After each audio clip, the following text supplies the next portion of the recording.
చాయ్ పీనే మరి ఏం తినకుండా బాగానే ఉన్నారు.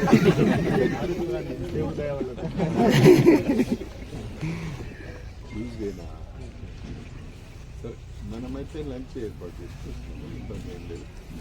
లంచ్ ఎంత రెడీ మీరు ప్రోగ్రామ్ చూసుకోండి, ప్రోగ్రామ్ చూసుకోండి. ఆ డ్యాన్స్ పండల్స్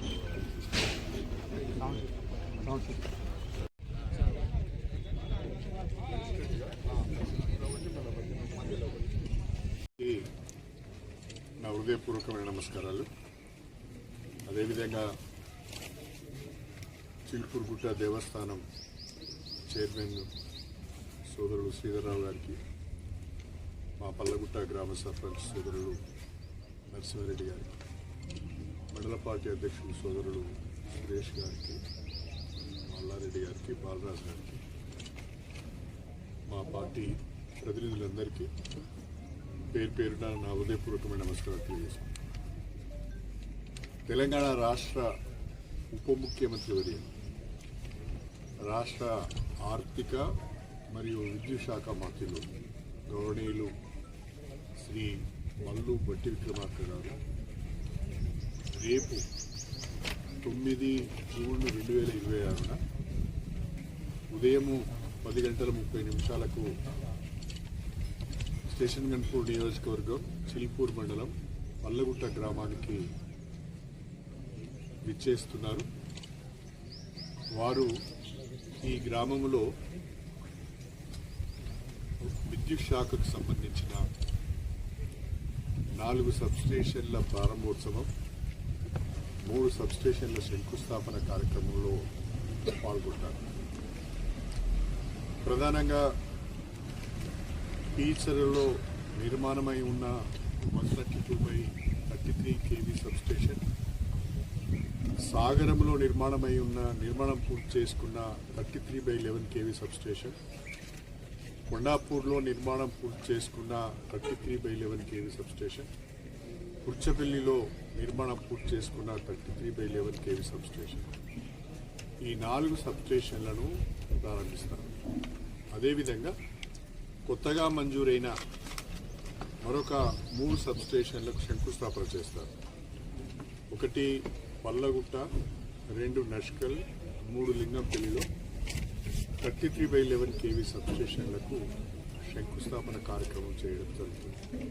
అంటే మొత్తంగా 4 సబ్స్టేషన్ల ప్రారంభోత్సవం, 3 సబ్స్టేషన్ల శంకుస్థాపనకు 60 లక్షల రూపాయల విలువైన పనులకు ప్రారంభోత్సవాలు, శంకుస్థాపనలు రేపు బట్టి విక్రమార్క చేతుల మీదుగా జరగబోతుంది. ఈ కార్యక్రమాన్ని మేము నియోజకవర్గ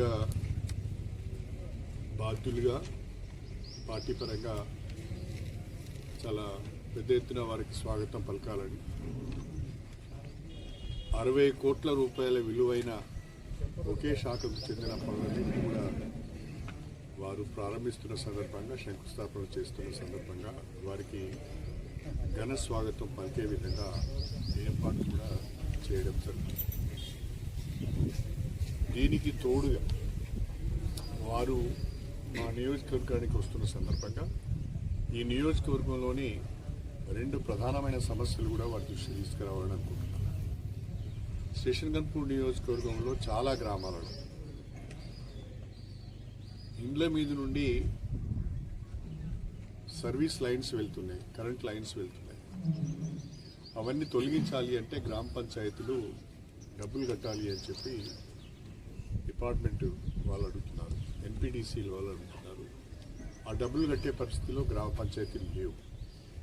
నేను 7 మండలాలకు సంబంధించిన ఏ గ్రామాలలో ఆవాసాల మీదుగా, ఇండ్ల మీదుగా 33/11 kV లైన్స్ కానీ లేదా సర్వీస్ లైన్స్ కానీ వెళ్తున్నాయో వాటన్నిటిని షిఫ్ట్ చేయడానికి ఎస్టిమేట్ చేయించాను.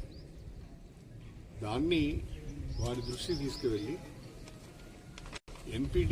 ఎన్పీటీసీఎల్ తరఫునే గ్రామ పంచాయతీల నుంచి నిధులు అడగకుండా ఎన్పీటీసీఎల్ ద్వారా ఆ నిధులు మంజూరు చేసి ఆ లైన్స్ను షిఫ్ట్ చేయాలని చెప్పి నేను వారిని రిక్వెస్ట్ చేయబోతున్నాను. రెండవది, స్టేషన్ గన్పూర్ నియోజకవర్గానికి సంబంధించి మనకు 132 kV సబ్స్టేషన్స్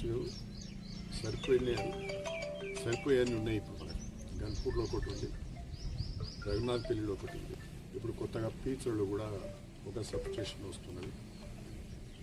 దీనికి తోడుగా నేను వారిని రఘునాథ్పల్లి మండల కేంద్రంలో ప్రస్తుతము 132/33 kV సబ్స్టేషన్ ఉన్నది. దాన్ని 220 kVకి అప్గ్రేడ్ చేయాలని చెప్పి వారిని అభ్యర్థించబోతున్నాను. రఘునాథ్పల్లి మండల కేంద్రంలో ఉన్న 132/33 kV సబ్స్టేషన్ 220 kV సబ్స్టేషన్గా అప్గ్రేడ్ అయితే స్టేషన్ గన్పూర్లోని 7 మండలాలకు కూడా విద్యుత్ సమస్యలను అధిగమించడానికి వీలవుతుంది, నాణ్యమైన విద్యుత్తును అందించడానికి వీలవుతుంది. కాబట్టి అది మాకు వెంటనే మంజూరు ఇవ్వాలని చెప్పి నేను వారిని కోరుకుంటున్నాను.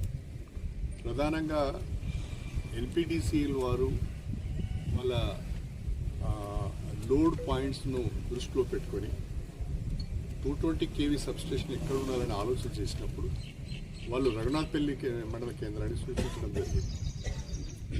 ప్రస్తుతం ఉన్న రఘునాథ్పల్లి మండల కేంద్రంలోని 132/33 kV సబ్స్టేషన్ దగ్గర 220 kV సబ్స్టేషన్ నిర్మాణానికి అవసరమైన ల్యాండ్ కూడా, భూమి కూడా అందుబాటులో ఉంది. కాబట్టి తక్షణమే అక్కడ ఇది శాంక్షన్ ఇవ్వాలని చెప్పి కూడా నేను వారిని ప్రధానంగా కోరబోతున్నాను. ఇవి కాకుండా ఈ నియోజకవర్గ అభివృద్ధికి సంబంధించిన అనేక విషయాలు కూడా వారి దృష్టికి తీసుకురావాలని, ఈ నియోజకవర్గ అభివృద్ధిలో వారి సహకారం కావాలని కోరడం జరుగుతున్నది. రేపటి ఈ కార్యక్రమానికి నియోజకవర్గంలో ఉన్న దాదాపు పార్టీ ప్రతినిధులు, గౌరవ సర్పంచులు అందరూ కూడా రేపు హాజరు కాబోతున్నారు. కనీసము 6-7 వేల మందికి తగ్గకుండా రైతులు, ప్రజలు వచ్చే అవకాశం ఉన్నది. తర్వాత కొన్ని అసెట్స్ కూడా డిస్ట్రిబ్యూషన్ చేసేది ఉన్నది. మొత్తంగా ఈ కార్యక్రమాన్ని చాలా ఘనంగా నిర్వహించాలని ఆలోచన చేస్తున్నాం. అన్నిటికంటే మించి ఇంత పెద్ద మొత్తంలో ఒక 60 లక్షల రూపాయల విలువైన పనులను ఒకే రోజు ఒకే గ్రామ కేంద్రంలో అన్ని 4 ఇనాగ్రేషన్లు 3 ఫౌండేషన్లకు సంబంధించిన మొత్తము కార్యక్రమం అంతా కూడా పల్లగుట్ట గ్రామంలోనే ఒకే గ్రామంలో జరుగుతున్నది. పల్లగుట్ట గ్రామస్తులందరూ ప్రత్యేకంగా శ్రీధర్రావు గారు కానీ, నరసింహారెడ్డి గారు కానీ మా గ్రామంలో ఏర్పాటు చేస్తే మేము సహకరిస్తామని వాళ్ళు తెలియజేయడం జరిగింది. వాళ్ళు ఉత్సాహంగా ముందుకొచ్చింది కాబట్టి 7 గ్రామాలకు సంబంధించిన కార్యక్రమాలను, ప్రారంభోత్సవాలను, శంకుస్థాపనలను కూడా ఇక్కడే పెట్టుకోవడం జరిగింది. ఇంత పెద్ద మొత్తంలో ఈ పనులు ప్రారంభోత్సవం, శంకుస్థాపన జరుగుతున్న సందర్భంగా పెద్ద సంఖ్యలో రైతులు, ప్రజలు వచ్చి సభా కార్యక్రమాన్ని, బహిరంగ సభను జయప్రదం చేయవలసిందిగా అందరికీ విజ్ఞప్తి చేస్తున్నాను.